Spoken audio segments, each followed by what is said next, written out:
মহারাজ এমন একজন মহান শান্ত যিনি তার সদ্ভক্তি, তত্ত্বজ্ঞান, করুণা এবং সেবার মাধ্যমে সমাজে এক নতুন দৃষ্টান্ত স্থাপন করেছেন। সন্ত রামপালজি মহারাজের নেতৃত্বে তার সকল সতলোক আশ্রম থেকে সমাজ কল্যাণের অসাধারণ কাজ সমাজকে সোনালী ভবিষ্যতের এক নতুন আশা দেখিয়েছে। সন্ত রামপালজি মহারাজের কাছ থেকে নাম দীক্ষা গ্রহণের পর লক্ষ লক্ষ মানুষের ক্যান্সার, এইডস ইত্যাদির মতো দুরারোগ্য রোগ সেরে গেছে।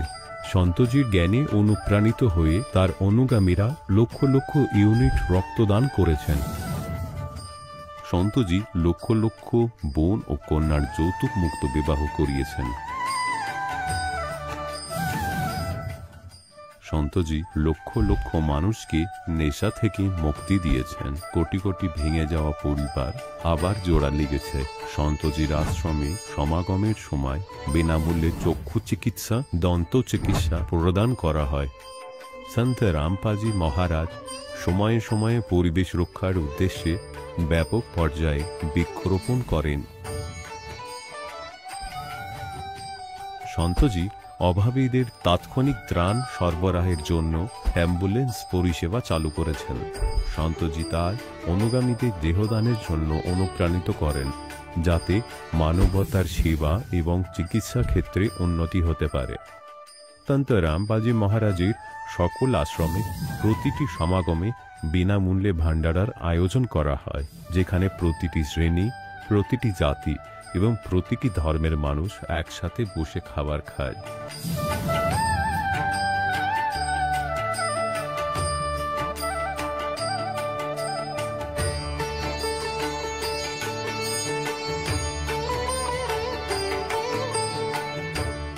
সন্ত রামপালজি মহারাজের আশ্রমে হাজার হাজার বয়স্ক মানুষ সম্মান এবং ভালোবাসার সাথে জীবনযাপনের সুযোগ পান। তাদের খাওয়া, থাকা এবং স্বাস্থ্যের সম্পূর্ণ দায়িত্ব সন্ত রামপালজি মহারাজ গ্রহণ করেন। অনাথ শিশুদের জন্য সন্ত রামপালজি মহারাজের সকল আশ্রম কোনো আশীর্বাদের চেয়ে কম নয়। এখানে শিক্ষা, সংস্কৃতি এবং ভবিষ্যতের জন্য উন্নত সুযোগ প্রদান করা হয়। বন্যা হোক, ভূমিকম্প হোক বা মহামারী, সন্ত রামপালজি মহারাজ এবং তার অনুগামীরা সবসময় অসহায় মানুষের জন্য সবার আগে দাঁড়িয়ে থাকেন। কোভিড মহামারীর সময় সন্ত রামপালজি মহারাজের আশ্রম থেকে কোটি কোটি মানুষের জন্য খাবার, ওষুধ এবং জীবন রক্ষাকারী সামগ্রী সরবরাহ করা হয়েছিল। দরিদ্রদের সাহায্য হোক বা কোনো শোষিত ও নিপীড়িত শ্রেণীর অধিকার ও সম্মানের লড়াই, সন্ত রামপালজি মহারাজ সবসময় তাদের কণ্ঠস্বর সরকারের কাছে পৌঁছে দিয়েছেন এবং তাদের যথাযথ ন্যায় বিচার প্রদানে গুরুত্বপূর্ণ ভূমিকা পালন করেছেন। সমাজে আধ্যাত্মিক এবং সামাজিক মূল্যবোধ সম্পর্কে সচেতনতা বৃদ্ধিতে সন্ত রামপালজি মহারাজ প্রতিটি পদক্ষেপে মানবতার সত্যিকারের সেবক হিসাবে প্রমাণিত হয়েছেন। সন্ত রামপালজি মহারাজের জীবন আমাদের শেখায় যে সত্যিকারের সেবা হলো সেই সেবা যা নিঃস্বার্থভাবে করা হয়। আসুন আমরাও সেই মহান সেবার কাজে এই মহান সাধকের সাথে যুক্ত হই এবং সন্ত রামপালজি মহারাজের কাছ থেকে নাম দীক্ষা নিয়ে আমাদের জীবনকে ধন্য করি।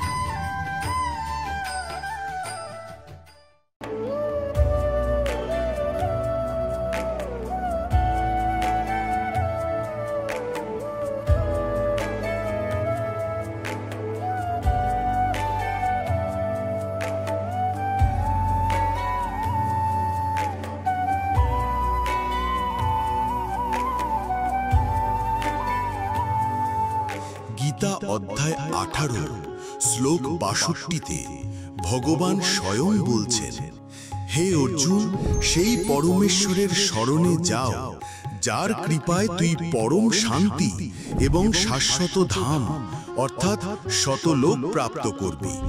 সেই পরমেশ্বর কে? তিনি কোথায় থাকেন? কেমন তিনি? জানার জন্য অবশ্যই শুনুন জগৎগুরু তত্ত্বদর্শী সন্ত রামপালজি মহারাজের অমৃত প্রবচন।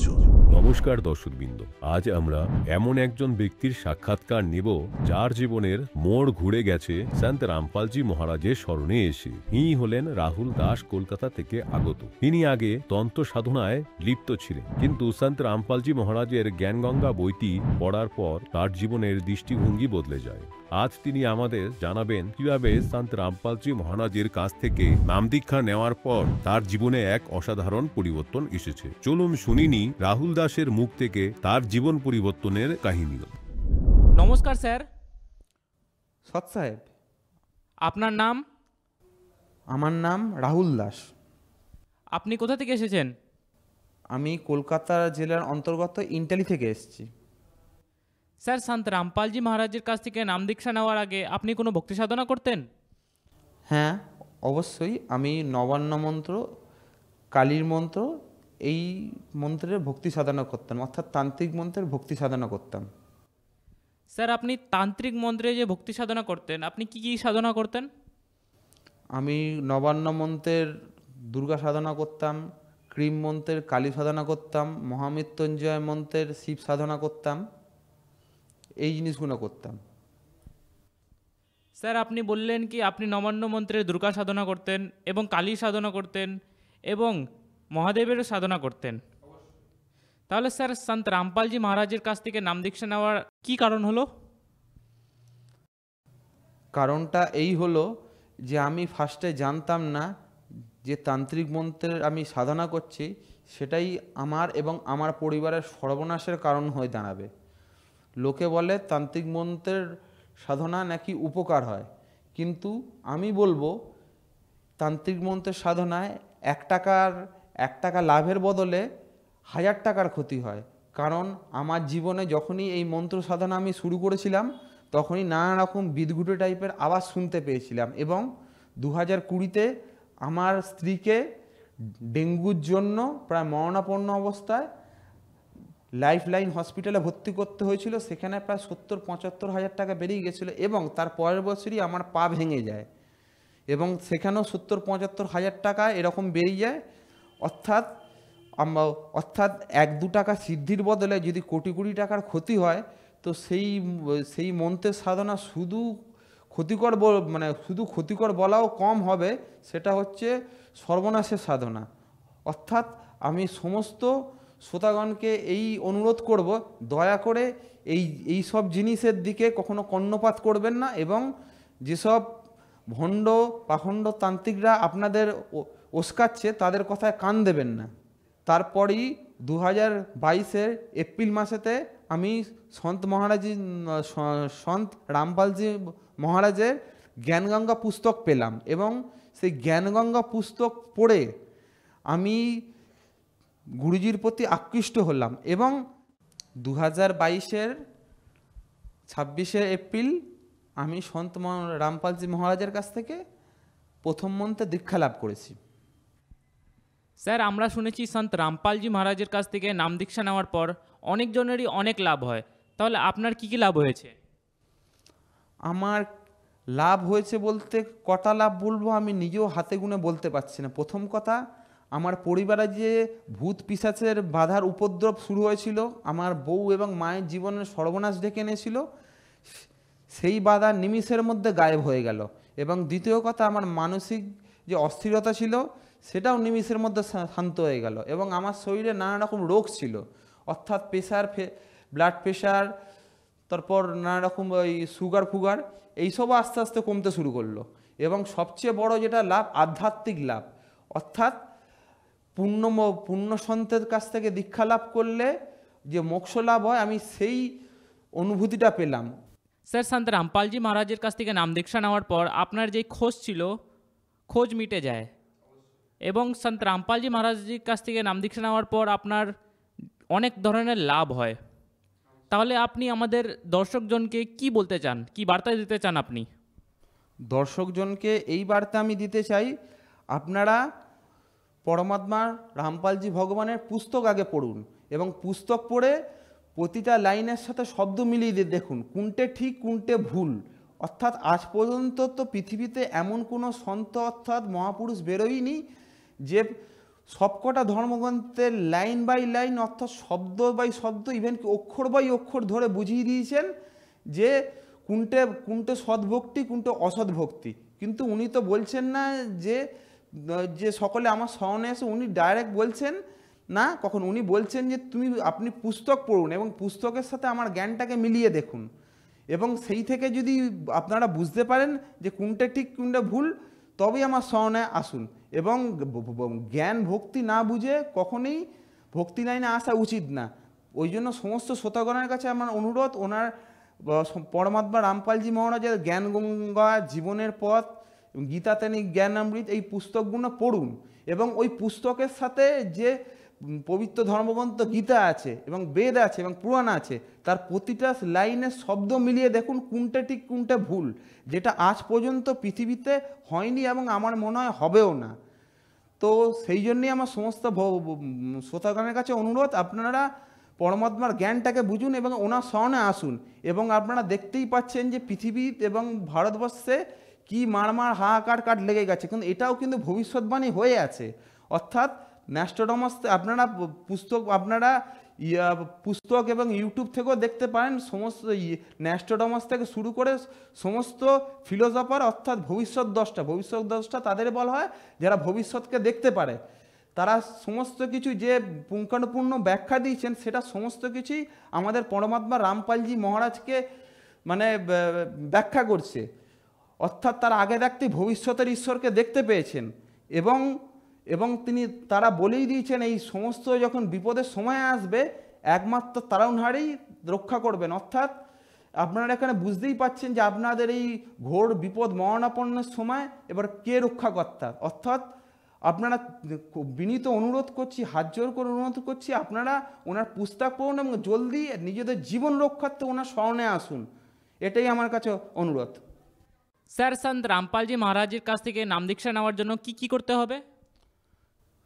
সন্ত রামপালজি মহারাজের কাছ থেকে নাম দীক্ষা নেওয়ার জন্য আপনারা সম্ভবত বিভিন্ন রকম চ্যানেল আছে, চ্যানেলের নিচে দেখতেই পারবেন নাম্বার আছে। এই নাম্বারেতে আপনারা ফোন করবেন এবং ফোন করলেই ওরা নিকটবর্তী নামদান কেন্দ্রের কথা বলে দেবে।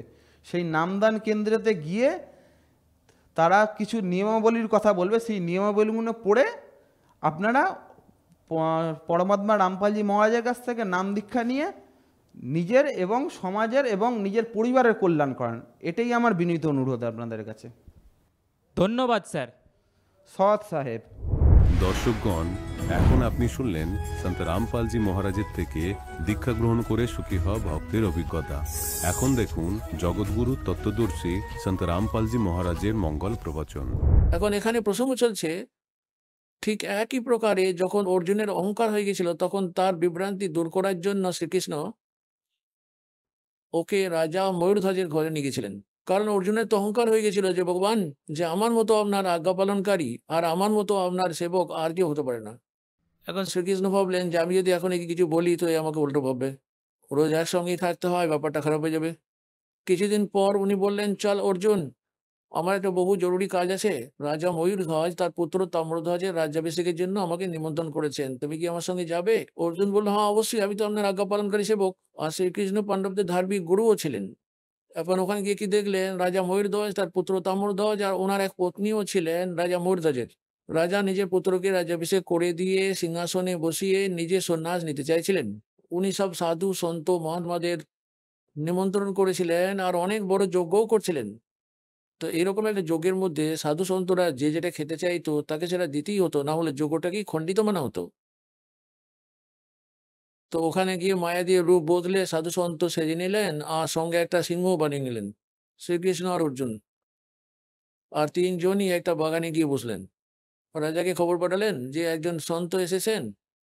রাজার চাকর বাকরেরা বলল, আসুন আপনি ভোজন গ্রহণ করুন। তো সাধু রূপ ধারণকারী শ্রীকৃষ্ণ বললেন, রাজা স্বয়ং নিজে এসে যদি আমাদের নিমন্ত্রণ করে তবেই আমরা ভোজন গ্রহণ করব। খবর পেয়ে রাজা রানী আর ওনাদের পুত্র আরতির থালা সাজিয়ে নিয়ে এসে ওনাদের আরতি করলেন। তারপর প্রার্থনা করলেন, ভগবান ভোজন গ্রহণ করুন। তারপর শ্রীকৃষ্ণ বললেন, যে প্রথমে আমাদের এই সিংহটাকে আহার করাতে হবে, তৎপশ্চাৎ আমরা ভোজন গ্রহণ করতে পারি। রাজা মহারাজ বললেন, আদেশ করুন ভগবান, এক্ষুনি আমি এর জন্য ছাগল কেটে আনিয়ে নিচ্ছি, অথবা এর সামনেই ছেড়ে দেবে, ও নিজেই খেয়ে নেবে।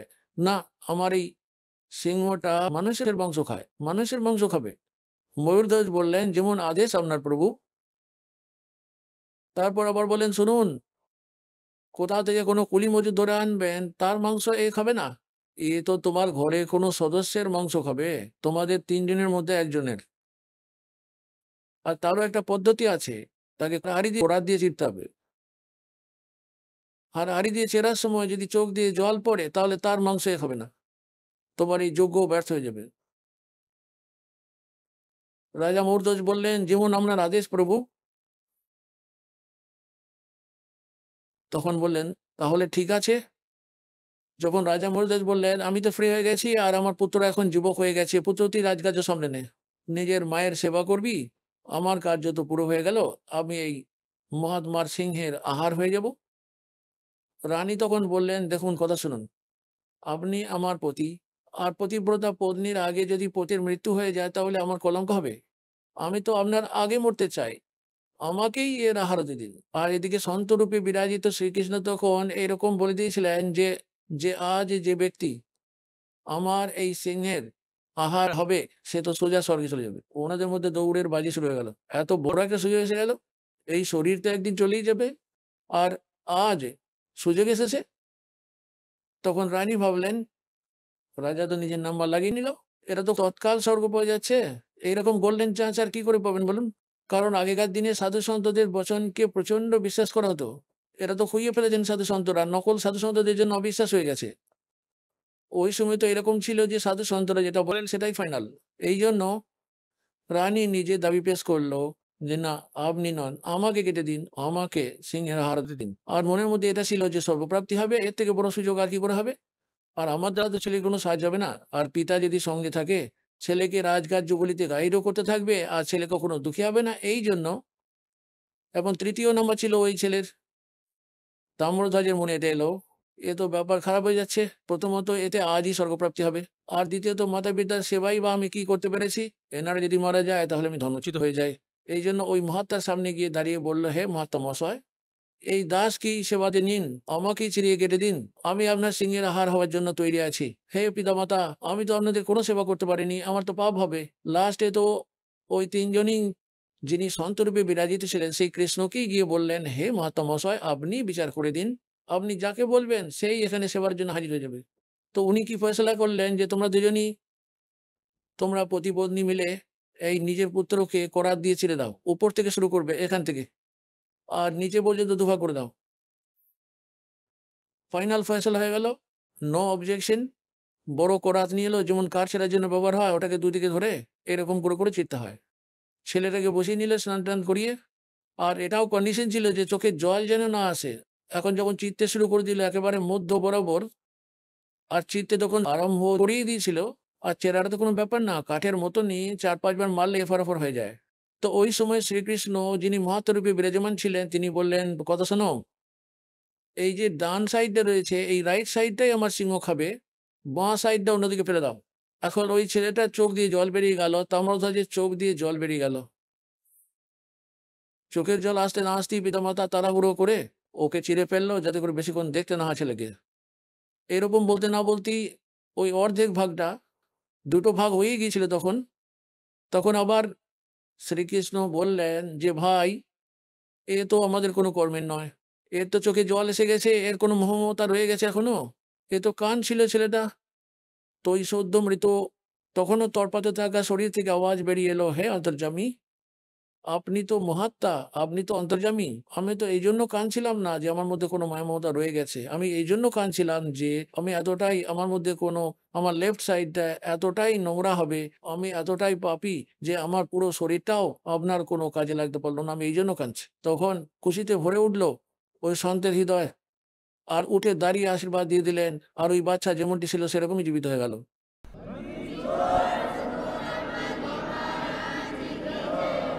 এখন যখন উনি জীবিত করে দিয়ে বললেন, ভাই, আমি তো তোমাদের পরীক্ষা নিচ্ছিলাম, পুত্র, তোমরা সবাই পরীক্ষায় সফল হয়ে গেছো, শ্রীকৃষ্ণ বললেন, আর বললেন, বর চেয়ে নে মোরদাজ, তোর কি ইচ্ছা তুই চেয়ে নে, তোকে আমি স্বর্গে পাঠিয়ে দেব, আর বহু সময়কালের জন্য তোকে আমি স্বর্গের রাজত্ব লিখে দেব, ইন্দ্রের পদবি প্রাপ্ত করিয়ে দেব।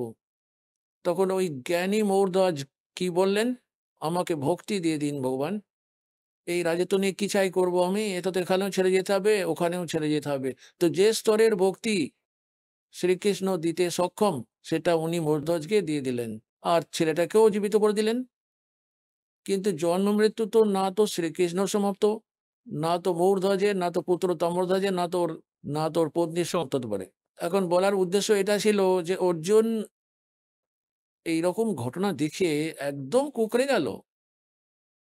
তখন শ্রীকৃষ্ণ বললেন, অর্জুন তুমি তো ভীষণ গর্বান্বিত ছিলে যে তোমার মতো সেবক আর কেউ হতে পারে না, তুমি তো আসলে সেবক দেখোই নি।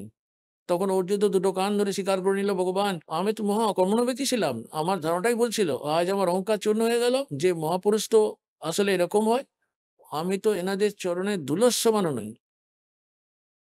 এখন পুণ্যার্থগণ, আমরা শ্রীকৃষ্ণকে পরমাত্মা এই জন্য মেনে নিয়েছিলাম যে যে উনি ময়ূরধ্বজের পুত্র তাম্রধ্বজকে আড়ি দিয়ে চিরিয়ে ফেলে পুনঃজীবিত করে দিয়েছিলেন, ব্যাস। আর এখানে পরমাত্মা কবিরদেব এই বিষয়ে বলেছেন যে অভিমন্যুকে কেন জীবিত করতে পারলেন না তোমাদের এই সমর্থবান ভগবান, এর কারণও ভগবান বলে দিয়েছেন যে উনি সর্বসমর্থবান নন।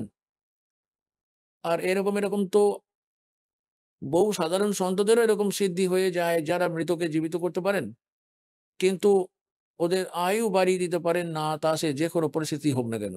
আয়ুর বৃদ্ধি কেবলমাত্র পরমাত্মা পূর্ণ ব্রহ্ম করতে পারেন।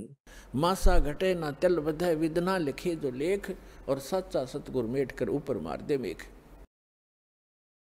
এখন অর্জুনের অহংকার দূর করার জন্য উনি এই লীলা করলেন, আর ওদিকে আপন ভক্তদের পরীক্ষাও তো নিতে হতো। ঠিক একই প্রকারের সমানতাযুক্ত উদাহরণ সম্মান সেউ আর নেকির ঘটনা।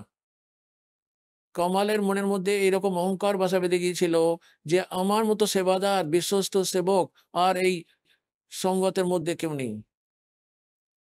আর অনেকবার পরমাত্মার সামনেও ও এই বিষয়ে মুখ খুলে ফেলেছিল। তখন একদিন পরমেশ্বর কবিরদেব বললেন, ভাই আমি একবার এই ভ্রমণে বেরিয়ে যাব, আমার সঙ্গে কি কেউ যাবে? তো কমাল তখন বলল যে আমি তো আপনার সঙ্গেই যাব, আমি ছাড়া আপনার সেবা কে করবে? পরমাত্মা বলেন, চল ঠিক আছে। ওয়াজিদ বলে এক রাজা ছিলেন, উনি ঘর ত্যাগ করে চলে গিয়েছিলেন, উনি জঙ্গলের মধ্যে পরমাত্মাকে দর্শন পেয়েছিলেন, ওনাকে আবার উনি নিজের সঙ্গেই রেখেছিলেন, উনিও সেবক হয়ে গিয়েছিলেন জ্ঞান বুঝে নিয়ে। তো দুজনে ওয়াজিদ, কামাল আর পরমাত্মা এই তিনজন, ওদিক থেকে সম্মান নেকি হলো ওর পত্নী, আর সেউ হলো ওদের পুত্র। নেকি আর সম্মান এই দুজন চুরি পরানোর কাজ করতেন, মণিহারের কাজ করতেন। আর একটা স্বভাব তৈরি হয়ে যায় ভক্তদের নিজেদের, বিশেষ করে কবির পরমাত্মার বাচ্চাদের নাম নেওয়ার পরে ও তো এরকম ভাবে যে তোর কল্যাণ তো হয়েই গেল, আর যে ব্যক্তিটি সামনে রয়েছে একেও বুঝিয়ে দিই কোনো রকম হবে। তো কোনো মজদুর যখন যায় কাজ করতে কোনো শেঠ বা ধনির ঘরে, তখন ও চেষ্টা করে জ্ঞানটাকে তো বুঝিয়ে দিই, কিন্তু ও তো চড়ে আছে সপ্তম আকাশে, ওর একটা মজদুরের কথা কি করে হাজম হবে? যতই না শোনো কিন্তু বারবার চেষ্টাও করতেই থাকে যে কোনো প্রকারে বুদ্ধিটা সেট হয়ে যাক, জীবন তো নষ্টই হয়ে যাচ্ছে, আমাদের ভগবতের এই চেষ্টা থেকে যায়। সম্মান আর ওর পত্নী হাতে পড়া চুরির কাজ করতো, মা বোনাদেরকে ওরা হাতে চুরি পড়াতো।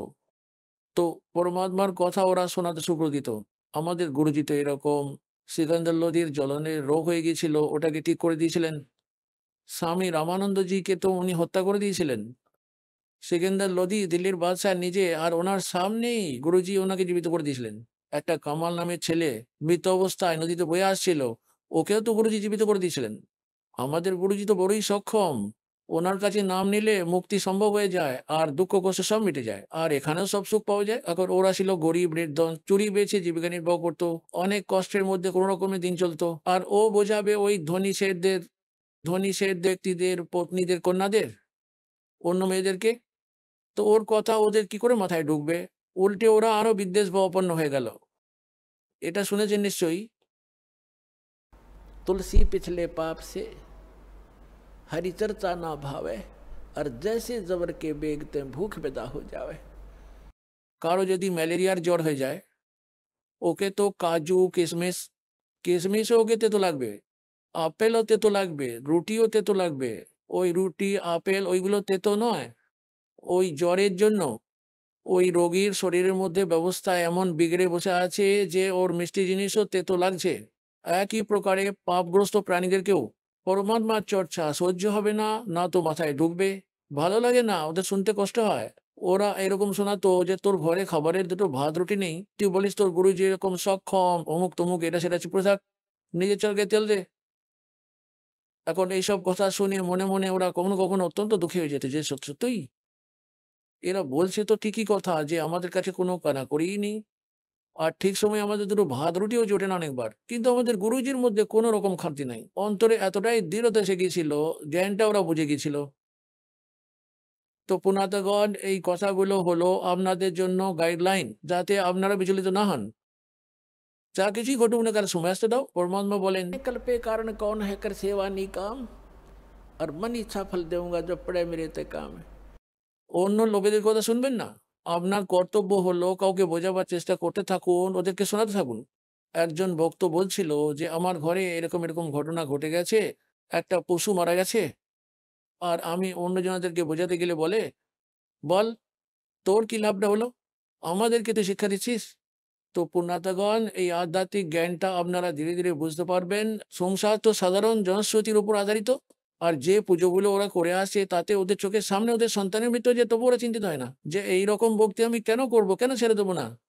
এটার কারণটা এরকম হলো যে ধরুন কোনো রোগী দুর্ঘটনাগ্রস্ত হয়ে এসেছে, তো ডাক্তার কি করবে, ডাক্তার প্রথমে অন্য কিছু দেখবে না, ও দেখবে কোথা থেকে রক্তপাত হচ্ছে, আর সব থেকে প্রথমে চেষ্টা করবে কি করে রক্তপাতটা বন্ধ হয়।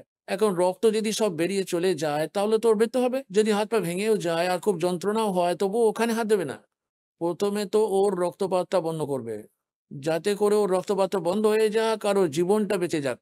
আর ওদিকে চিৎকার করছে, বাবা রে, মা রে, মরে গেলাম রে, আমার পায়ে অত্যন্ত যন্ত্রণা, ওটা তো হতে থাকুক।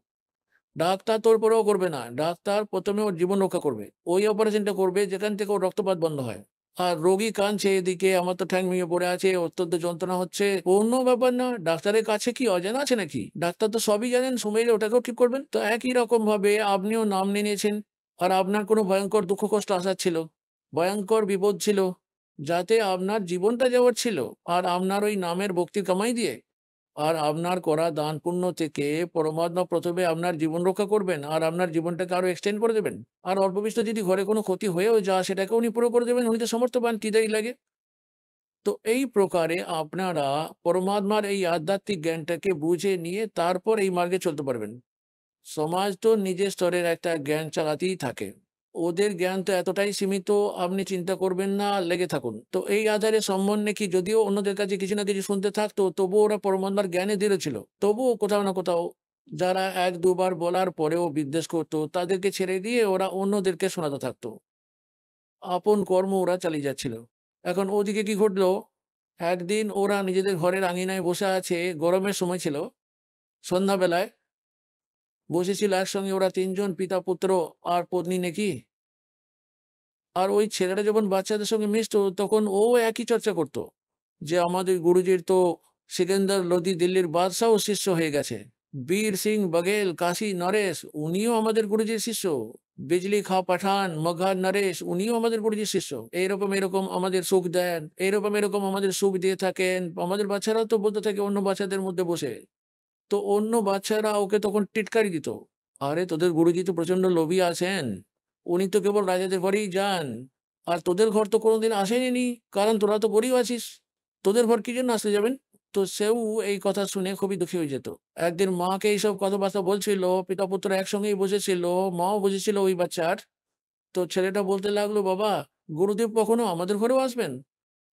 তখন নেকি বলল, বাবু সোনা, উনি তো আমাদের ঘরেই থাকেন, আমরা যখন ভগবানের সঙ্গে জুড়ে যাই তখন উনি আমাদের সঙ্গেই থাকেন, আমরা দেখতে পাই না সেটা আলাদা কথা।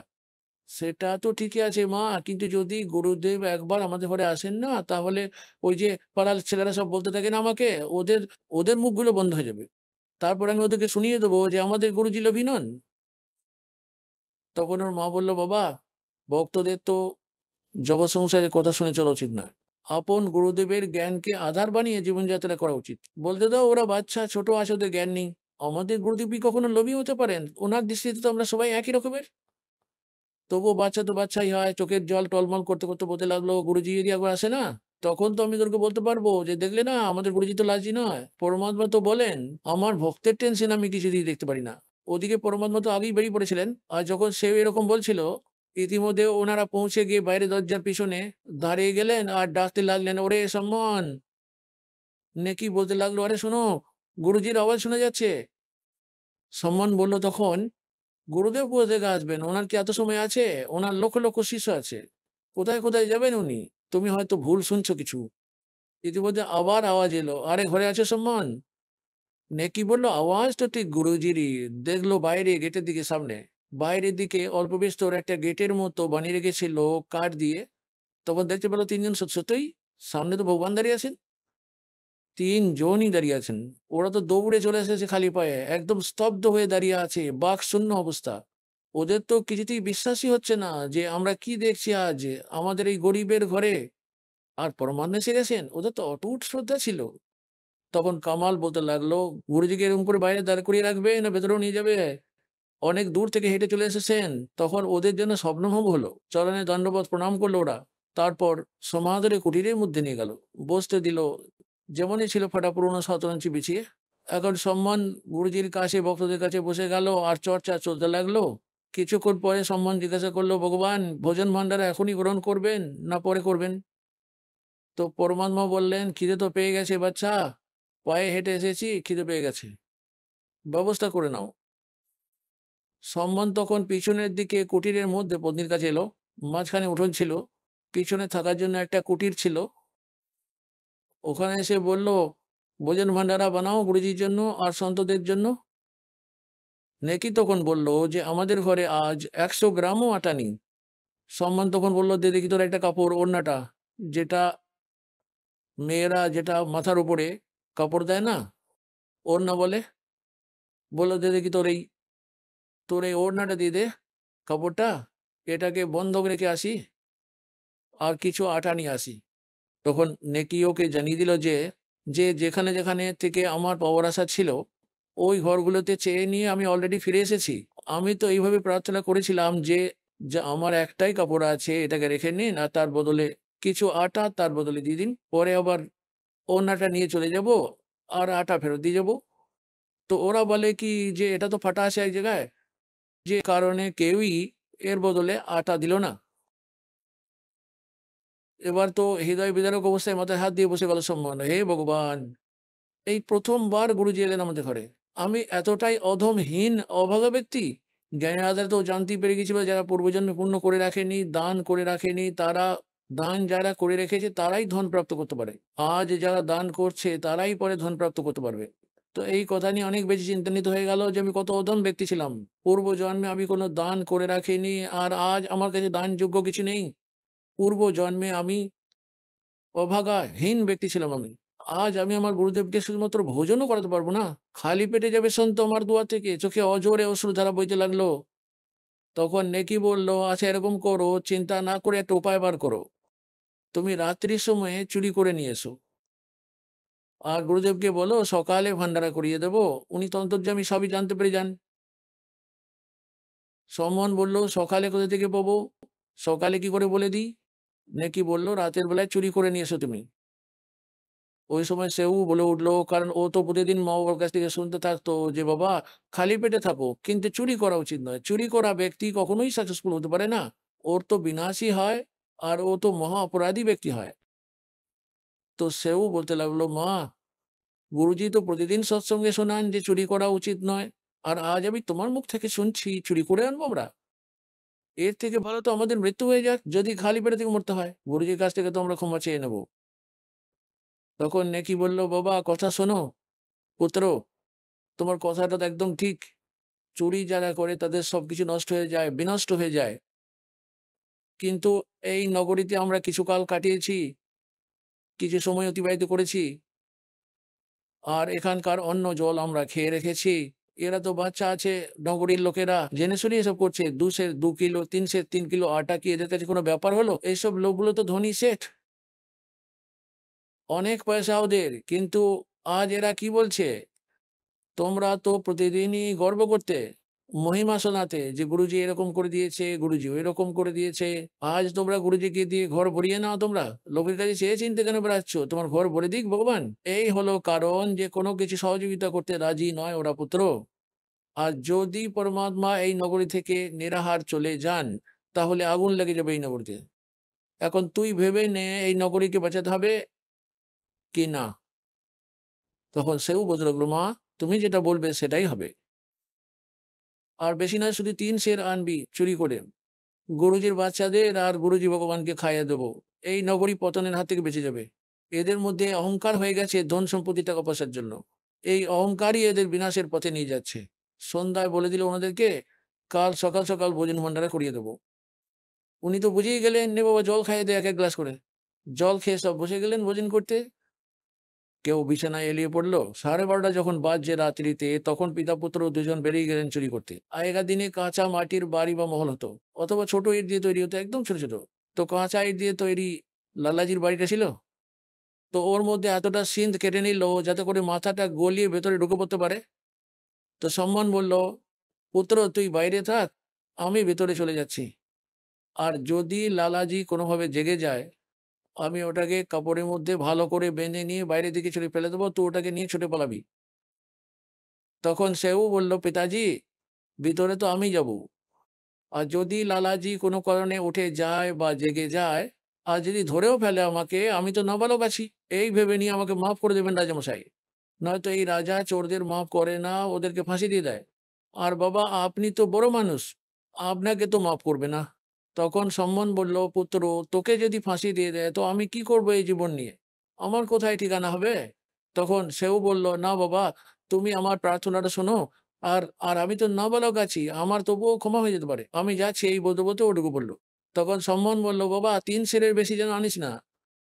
আর যেমনি ও আন্দাজ মতো আটা বের করে কাপড়ের মধ্যে ওটাকে বেঁধে ফিরে আসার সময় ওখানে একটা দাঁড়িপাল্লা রাখা ছিল ওজন করার, ওতে পাটা লেগে গেল আর একটু জোরে আওয়াজ হয়ে গেল। লালাজি উঠে পড়লো, চোর চোর করে চিৎকার করতে লাগলো। তখন সেও তো বাইরে বেরিয়ে আসার জন্য চেষ্টা করছিল। ওর পা দুটোকে ধরে পেছনের দিকে ঘষটে টেনে এলো। ও তখন হাতে রাখা আটাটাকে বাইরে ছুড়ে ফেলে দিল আর বললো, বাবা তুমি এটা নিয়ে যাও, আমাকে তো লালাজি ধরে ফেলেছে। আর সমন্তপন আটা নিয়ে ঘরে চলে এলো। ওদিকে লালাজি তখন ওকে বেঁধে দিল রশি দিয়ে থামের সঙ্গে, খাম্বার সঙ্গে, ওই ঘরের ভিতরে। আর জিজ্ঞাসা করলো, কে তুই, কার বেটা? ও তো সত্যি সত্যি সব বলে দিল, আমি তো সম্মান মানিহারের ছেলে, সেও আমার নাম। ও বললো, এতটা রেগে কেন যাচ্ছেন লালাজি? আমি তো শুধু 3 সের আটাই নিয়েছি। আমাদের ঘরে গুরুজি এসেছেন, ওনাকে ভোজন করানো অনিবার্য ছিল, আমাদের ঘরে ছিল না, বাস এতটাই কথা, আমরা চোর নই। আচ্ছা, তোমাদের ঘরে গুরুজি এসেছেন, ঠিক আছে, এবার বুঝেছি আমি।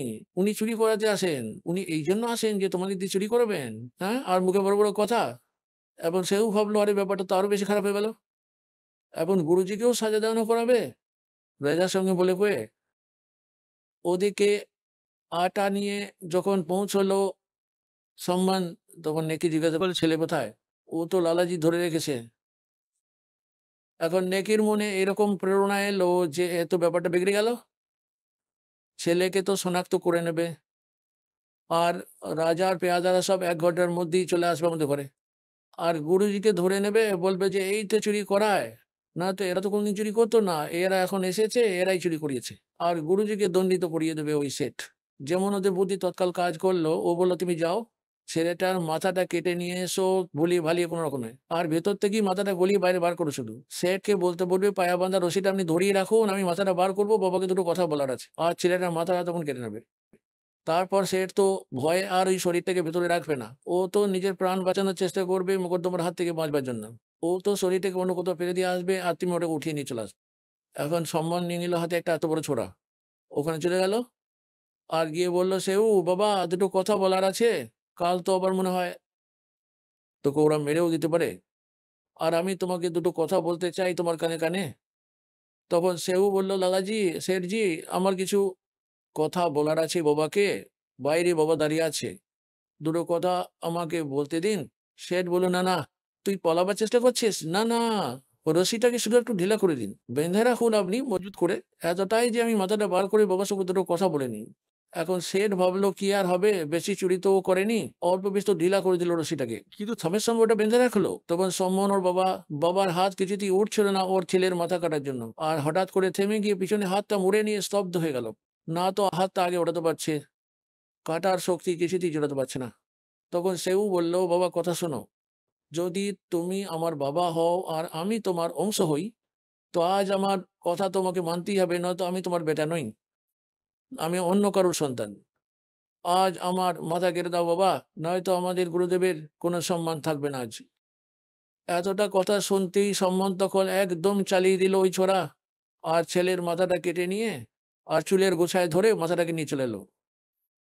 এবং শেঠের যখন চোখে বললো, তখনও ভাবলে এ তো বিপরীত হয়ে গেল, এখন হত্যার মোকদ্দমা তো তোরই ওপরে লাগবে। ও তখন ছেলেটার মৃতদেহটাকে হেঁচড়ে টানতে টানতে নিয়ে গিয়ে একটা বনের মধ্যে, একটা পাঞ্জাবি ছিল, ইট ভাটা ছিল, সেখানে খালের মধ্যে ফেলে চলে এলো। আর যে গোল মতো সিনসে কেটেছিল ওটাকে কোনো রকমে বন্ধ করে ওটাকে বালি কাদা দিয়ে লেপে টেপে এমন করে দিল যেন কিছুই হয়নি ওখানটাতে।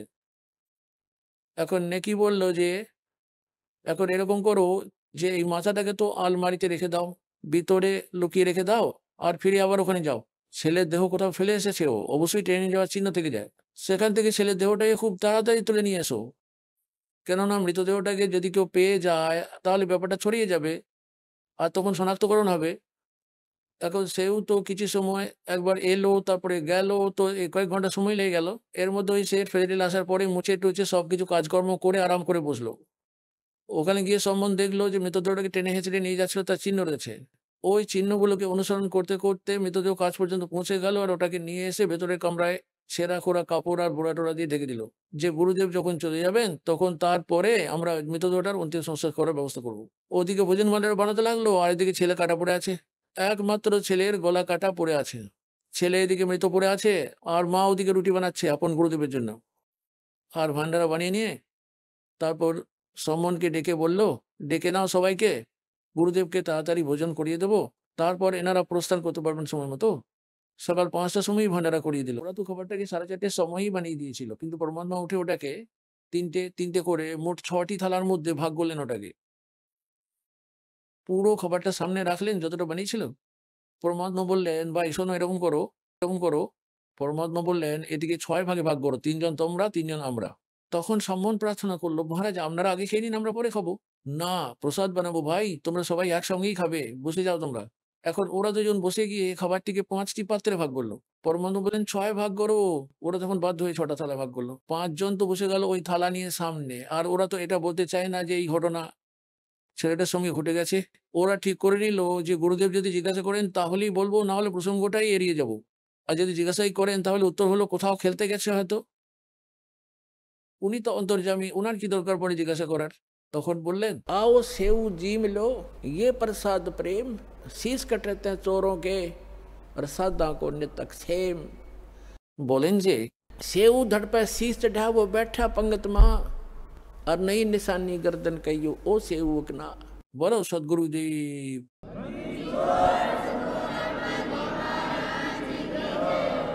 পরমাত্মা তো এইভাবে বলেছিলেন, आओ सेव जीम लो, ये प्रसाद प्रेम, और सिर कटते हैं चोरों के, बेटा संता के तो अक्षेम। সন্তদের শীর্ষ তো সর্বদাই রক্ষা করা হয়।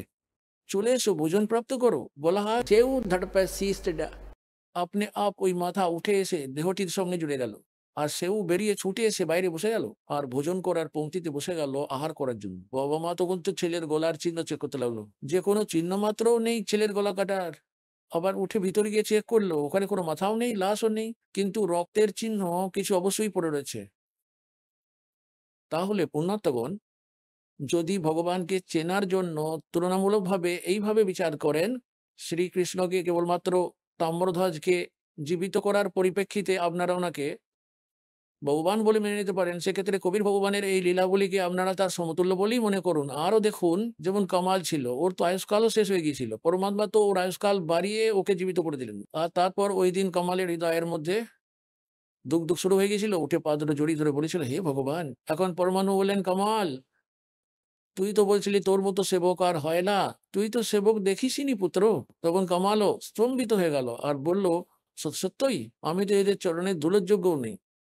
তো বাবা, একাধিক সাধু সন্ত ভালো ভক্তরা হয়, মনে অহংকার কখনই করতে নেই। ওর অহমিকাটা নষ্ট করলেন, তারপর আবার কি করলেন, পরমাত্মা তখন আশীর্বাদ দিলেন সম্মানকে, এবার দেখে নিস তোর অনেক ঠাটবাট হয়ে যাবে সম্মান। कहते सत ना छोड़े सूरमा सत छोड़ने पतदा और सत के बांधे लक्ष्मी फेर मिलेगी यार। নিজেদের আপন ভক্তি কর্ম কখনোই কারোর কথা শুনে ছেড়ে দেওয়া উচিত নয়। যেমন ওই লোকগুলো মজা করতো যে তোমাদের ভগবান এরকম করে দেয় ওরকম করে দেয়, ছেলেটাকে তো জীবিত করে দিলেন। আর তারপর পরমাত্মা তো ওকে এত ধন সম্পত্তি দিয়েছিলেন যে ও তো বড় শেঠ বলে পরিচিত হয়ে গেল ওই জীবনই। তাই পরমাত্মা বলেন কল্পে কারণ কৌন হ্যায়, মনের মধ্যে বেশি জল্পনা কল্পনা করিস না যে অমুক জন এটা বলে গেল ওটা বলে গেল তোমার কিছু হচ্ছে না, আগে আসুক ঠিক সময়টা। कल्पे कारण कौन है कर सेवा नहीं काम और मन इच्छा फल देऊंगा जब पड़े मेरे ते काम। আবার পরমাত্মা বলেন ধীরে ধীরে রে মনা ধীরে সবকুছ হো আর মালি সিঁচে সৌগড়া সময় আই ফল হো। এখন আপনি যদি একটা আমের বীজ লাগান অথবা রোপণ করেন একটা চারা গাছ, কত শত কলসি জল লাগে ওটাকে সেচ করতে। এখন ওই গাছটাকে বড় হতে দিন, পূর্ণ পরিণত হওয়ার পর দেখবেন যখন ফল আসবে ফলে ভরে যাবে, আপনিও খাবেন, পাড়াপড়শিরাও খাবে, আত্মীয় স্বজনরাও নিয়ে যাবে, তবু শেষ হয় না। তাহলে ভক্তির যথার্থ ভক্তিরূপী গাছটাকে আজ আপনি লাগিয়েছেন, একটু ধৈর্য ধরুন, দেখবেন কত সুখ দেবেন এই কবির ভগবান আপনাকে। বলো সদ্গুরুদেব।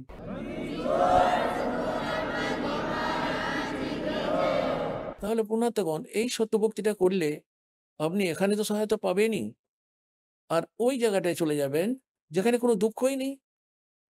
নিজের আপন ভক্তি করুন, অন্যদেরকেও বুঝিয়ে বলুন, আর বারবার করে শতলোক আশ্রমগুলিতে আসুন। বলো সদ্গুরুদেব।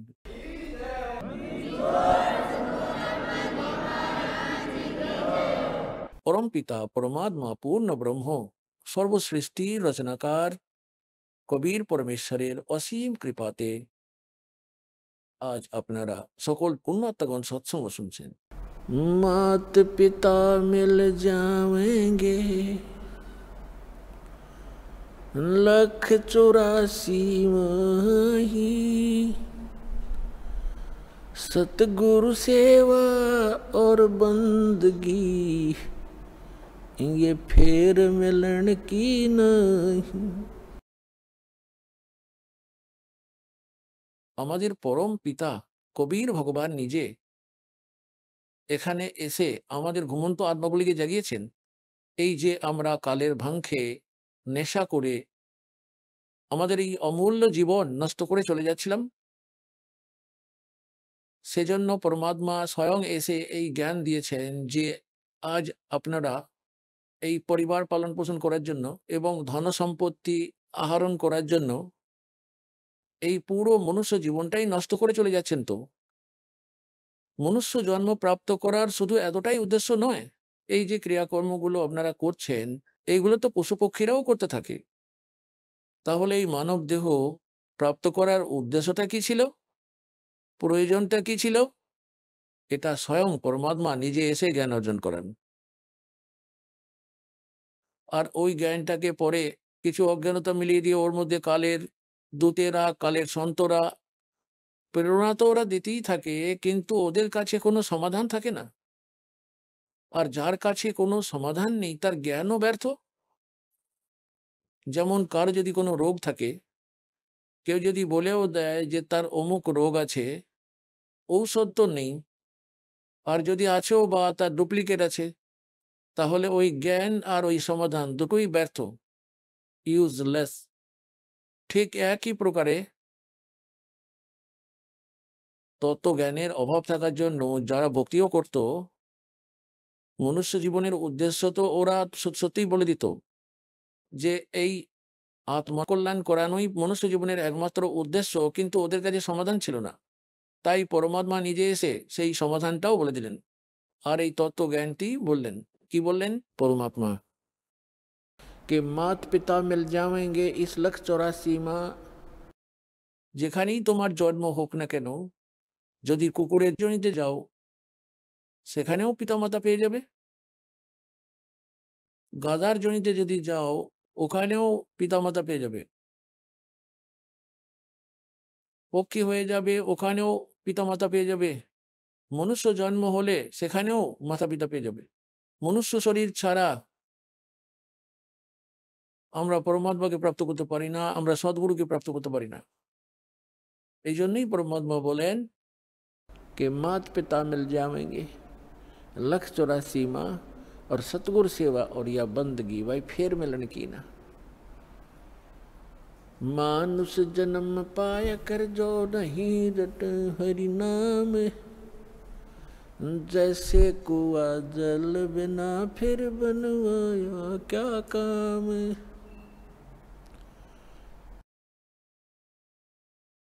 যে কুয়োর মধ্যে, যে কুয়োতে জল থাকে না, ওটার ওপরে যতই ভালো চিত্রকলা প্রদর্শিত হোক না কেন, আর যতই মজবুত পাক্কা ওর স্ট্রাকচার হোক না কেন, ইউজলেস হয় ওটা, ওটার কোনো লাভ নেই, যেহেতু ওটা জল নেই। তাই একইভাবে মনুষ্য জীবনপ্রাপ্ত প্রাণীরা যতই উঁচু পদ প্রাপ্ত করুক না কেন, যতই ওর সুন্দর শরীর হোক না কেন, যদি ওর মধ্যে ভক্তি না থাকে, সদ্ভক্তি না থাকে, তাহলে ওটা এরকমই হয় যেমন কোনো জল ছাড়া কুয়ো বা কূপ হয়। मानुष जन्म पाय कर जो नहीं रटे हरि नाम, जैसे कुआ जल बिना बनवाया क्या काम। मानुष जन्म दुर्लभ है ये मिले न बारंबार, जैसे तरवर से पत्ता टूट गिरे वो बोर न लगता डर। এই জন্য পরমাত্মা আমাদের মনে করিয়ে দেন যে আপনার কাছে তো মানব শরীর রয়েছে। এখন আপনি শুনলেন সন্ত রামপালজি মহারাজের মঙ্গল প্রবচন। আসুন এখন শুনি সন্ত রামপালজি মহারাজের থেকে নাম দীক্ষা গ্রহণ করে এবং সদ্ভক্তি করে আশ্চর্যজনক লাভ অর্জনকারী অনুগামীদের অভিজ্ঞতা। নমস্কার দর্শকবৃন্দ, আজ আমরা শুনতে চলেছি সরস্বতী রায়ের অনুপ্রেরণামূলক যাত্রা, যেখানে তিনি আধ্যাত্মিক সন্ধানের মাধ্যমে পরমেশ্বরের সান্নিধ্যে আসার কথা শেয়ার করেছেন। পূর্ব মেদিনীপুরের পাঁচকুড়া বলরামপুরের বাসিন্দা সরস্বতী রায় আগে শ্রীকৃষ্ণ, শিব ও দুর্গা মাতার উপাসনা করতেন। সেসব থেকে তিনি কোনো স্থায়ী সমাধান পাননি। অবশেষে তিনি সন্ত রামপালজি মহারাজের জ্ঞান গঙ্গা বই পড়েন এবং তার বাণী শুনতে শুরু করেন। ধীরে ধীরে তার দেহের যন্ত্রণা কমতে থাকে, সংসারের কষ্ট দূর হতে থাকে এবং আধ্যাত্মিক শান্তি লাভ করেন। বর্তমানে তিনি সম্পূর্ণ সুস্থ ও সুখী জীবনযাপন করছেন এবং আপনাদেরও সন্ত রামপালজি মহারাজের শরণ নেওয়ার আহ্বান জানাচ্ছেন। আসুন শুনি তার অভিজ্ঞতার কথা। নমস্কার, সৎ সাহেব। আপনার নাম? সরস্বতী রায়। আপনি কোথা থেকে এসেছেন? পূর্ব মেদিনীপুর পাঁশকুড়া বলরামপুর থেকে। সন্ত রামপালজি মহারাজের কাছ থেকে নাম দীক্ষা নেওয়ার আগে আপনি কোনো ভক্তি সাধনা করতেন? হ্যাঁ, করতাম। ভগবান শ্রীকৃষ্ণের ব্রত করতাম, নাম জপ করতাম, হরে কৃষ্ণ হরে রাম নাম জপ করতাম, শিবজির ব্রত করতাম, দুর্গা মাতার ব্রত করতাম, আরও দেবদেবীর পূজা করতাম, সাধনা করতাম। আপনি বললেন আপনি শ্রীকৃষ্ণের নাম জপ করতেন এবং শিবজির ব্রত রাখতেন, দুর্গা মাতার ব্রত রাখতেন। তাহলে সন্ত রামপালজি মহারাজের শরণে কিভাবে আসলেন? যখন আমি শ্রীকৃষ্ণের নাম জপ করতাম, ব্রত করতাম, শ্রীকৃষ্ণের করতাম, এরকম দুর্গা মাতার ব্রত করতাম, কিন্তু আমার কোনো কষ্ট থেকে আমি কোনো পাইনি, কোনো সাহারা মিলেনি, কষ্টই পেয়েছি। কিন্তু যখন আমি জানতে পারলাম যে সন্ত রামপালজি মহারাজের নাম দীক্ষা নেওয়ার আগে আমি আমার বন্ধুর কাছ থেকে বইটা একটা জ্ঞানগঙ্গা বইটা পাই, তো সে ঘরে রেখে দিয়ে গিয়েছিল, সে বাইরে থাকে, সে সেখান থেকে আমাকে ফোন করে বলল যে আমার আলমারিতে একটা বই আছে, সেই বইটা তুমি পড়ে দেখো। পড়লাম, দেখলাম যে গীতার সঙ্গে মিলিয়ে দেখলাম কত কত অধ্যায় কী কী লেখা আছে না আছে, সেরকম দেখলাম যে একদম ঠিক আছে। এরকম দেখে আমি তখন জ্ঞানগঙ্গা পুস্তকটা পড়ি। পড়ার পর তারপর ইউটিউব চ্যানেলে সন্ত রামপালজি মহারাজের চ্যানেল সাবস্ক্রাইব করে আমি সৎসঙ্গ দেখি, ভিডিও দেখি, দেখলাম সব কিছু যে রামপালজি মহারাজ বই খুলে খুলে, বেদ খুলে, গীতা খুলে, বাইবেল খুলে দেখাচ্ছে এই অধ্যায় এই লেখা আছে, এই নম্বর শ্লোক, এই এত নম্বর পৃষ্ঠা, এরকম দেখাচ্ছে। দেখলাম যে সব কিছুই ঠিক, তাহলে এতদিন যে আমি গীতা পড়ে গেছি কিংবা যেসব গুরুদেবের যেমন শ্রীকৃষ্ণের যে দীক্ষা দিয়েছিল, ভগবান শ্রীকৃষ্ণের নাম দীক্ষা দিয়েছিল যে সুখদেব গোস্বামী, তার কাছ থেকে তারা কোনোদিনও এসব খুলে খুলে দেখায়নি, শুধুই বলে গেছে এইসব জিনিস শাস্ত্রে লেখা আছে। কোন শাস্ত্রে কি কোথায় লেখা আছে কী লেখা সেটা কোনোদিনও দেখায়নি, জানায়নি। আমি যখন দেখলাম যে সন্ত রামপালজি মহারাজ এরকম খুলে খুলে দেখাচ্ছে পুরো মানে প্রমাণ স্বাক্ষর, তাহলে আমি এটাকেই বিশ্বাস করব না? আমি সেটা থেকে তো আমি কোনো কষ্টই পেয়েছি, কোনো সময় তো মানে আমাকে মুক্তি দিতে পারেনি, আমার কষ্ট থেকে উদ্ধার করতে পারেনি। তখন এবারে আমি ওই চ্যানেলেই এগুলো দেখতাম, সৎসঙ্গ দেখে দেখে আমার গাঁঠে গাঁঠে প্রচুর ব্যথা ছিল। যখন ভগবান শ্রীকৃষ্ণের নাম জপ করতাম, দীক্ষা নিয়েছিলাম, তখন আমার এত গাঁঠে গাঁঠে ব্যথা হয়, আমি উঠতে বসতে সবসময় আমার চোখ দিয়ে জল এসে যেত। আমি ভাবতাম যে মনে হয় আমি আর বাঁচবো নি, মনে হয় আমি আর উঠতে বসতে পারবো নি, কাজ করতে পারবো নি, এত কষ্ট হতো। ভগবান আমার কি এই সময়ই এরকম রোগটা দিয়ে দিল? আমি কি আর কোনো দিনও ভালো হতে পারবো নি? ডাক্তার দেখিয়েছি, অনেক ডাক্তার দেখিয়েছি, ওষুধ ইঞ্জেকশন এসব নিয়েছি, কোনো দিনও মানে কষ্ট শেষ হয়নি, উল্টে আরও বেশি কষ্ট হতো। যন্ত্রণা ইঞ্জেকশনের জন্য নিয়ে তো বন্ধ করে দিলাম। তখন শুধু ভগবানকে শুধু এটাই বলতাম যে ভগবান কোথায় তুমি, তুমি কি আমার এত কষ্ট দেখতে পাওনি? এরকম বলতাম।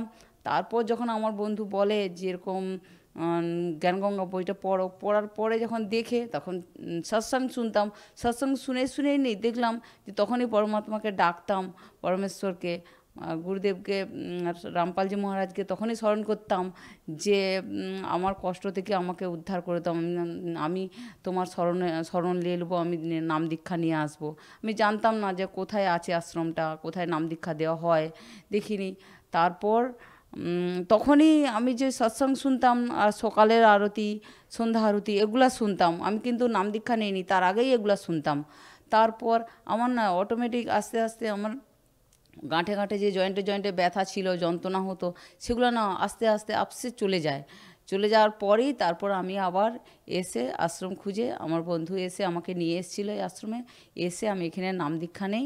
এখন আমার কোনো কষ্ট নেই। আমার শরীরে যে গাঁঠে গাঁঠে ব্যথা ট্যাথা ছিল, আরও শরীরে অনেক কষ্ট ছিল, যেমন আমার আর এরকম গাঁঠে গাঁঠে ব্যথা নেই, আরও অনেক শারীরিক সমস্যা ছিল, সেই সমস্যাগুলো থেকে আমি মুক্ত, এখন আমি ভালো আছি। আপনি বললেন সন্ত রামপালজি মহারাজের কাছ থেকে নাম দীক্ষা নেওয়ার আগেই যে আপনি সন্ত রামপালজি মহারাজের প্রবচন শুনতেন, তখন থেকেই আপনার শরীরে যে ব্যথা ছিল, গাঁঠে গাঁঠে ব্যথা ছিল, সেই সব থেকে আপনি মুক্ত হয়ে যান। তাহলে আর আপনার কি কি লাভ হয়েছে? আর এবারে আমার ছেলেটেলেরা তাদের শরীরে, আমাদের সংসারে আমরা খুব গরিব, আমাদের সংসারে প্রচুর কষ্ট, সেই মানে পয়সা কড়ির খুব সমস্যা থাকতো। আমি যখনই কষ্ট হয়, অভাব অনটন হয়, তখনই আমি সন্ত রামপালজি মহারাজের দণ্ডায়নিত প্রণাম করে আমি পরমেশ্বরকে শুধু জানাই যে এই থেকে আমাকে মুক্ত করে, আমি কোথা থেকে এই থেকে পার হব। তখনই আমার যে কোনো যেটা মানে পয়সার জন্য সমস্যা টমস্যা হতো, সেগুলো না অটোমেটিক কোথা থেকে সন্ত রামপালজি মহারাজ যে দূর করে দিত, আমি নিজেও জানতে পারিনি। আমার আধ্যাত্মিক লাভ হয়েছে। এছাড়াও আমি পূর্ণ গুরু পেয়েছি, সন্ত রামপালজি মহারাজের পূর্ণ ভক্তি পেয়েছি, যে আমাকে মুক্তি দিতে পারে। আমি এই মানে কালের জালের মধ্যে ফেসেছিলাম, সেখান থেকে আমাকে মুক্ত করার জন্য আমি পূর্ণ গুরু সন্ত রামপালজি মহারাজের নাম দীক্ষা নেওয়ার পরে আমার সব কিছু ঠিক আছে। আমি এখন সম্পূর্ণ সুস্থ এবং শান্তিতে জীবনযাপন করছি। আপনি বললেন সন্ত রামপালজি মহারাজের কাছ থেকে নাম দীক্ষা নেওয়ার পর আপনার অনেক লাভ হয়েছে। তাহলে যারা আপনাকে এখন টিভিতে দেখছেন, তাদেরকে আপনি কি বার্তা দিতে চান? আমি এটাই বলতে চাই যে সন্ত রামপালজি মহারাজের কাছে নাম দীক্ষার আপনারাও নিন, পূর্ণ পরমাত্মা আপনাদেরও মুক্তি দিতে পারে, মুক্তিদাতা সন্ত রামপালজি মহারাজের স্মরণে এসে আপনারাও আপনার জীবনের কল্যাণ করান। ধন্যবাদ। সৎ সাহেব।